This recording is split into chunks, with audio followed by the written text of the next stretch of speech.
पहा मुलांनो, एका प्राणी संग्रहालयात जेवढी हाईट तेवढीच बदकं आहेत, त्या सर्वांची एकूण पाय 108 असल्यास त्यापैकी हरणे किती? असं गणित आहे. मुलांनो मला सांगा, हरणाला किती पाय असतात? 4. आणि बदकाला किती पाय असतात? 2. काय करायची? बेरीज करायची. यांची बेरीज किती होते? 6. आता सर्वांचे मिळून किती पाय सांगितलेले आहे?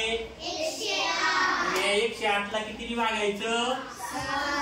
6 ने वागायचं. पहा 6 1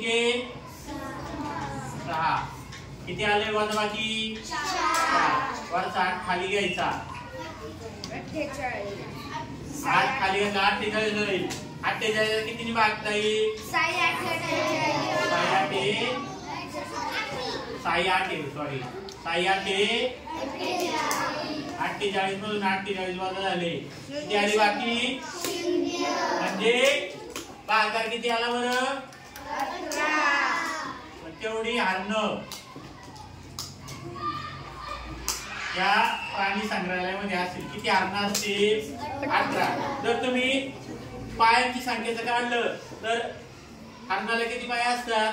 4 एकाला. मग 8 त्रिचोक 72 म्हणजे 72 पाय झाले. आता जेवढी हरणं तेवढीच बदकं आहे का नाही? मग बदकं किती? 18. बदकाला 2 पाय. मग 18 दोन्ही 36. 36 आणि 72 108 म्हणजे एवढे पाय होते. आपलं गणित बरोबर आहे. आले लक्षात?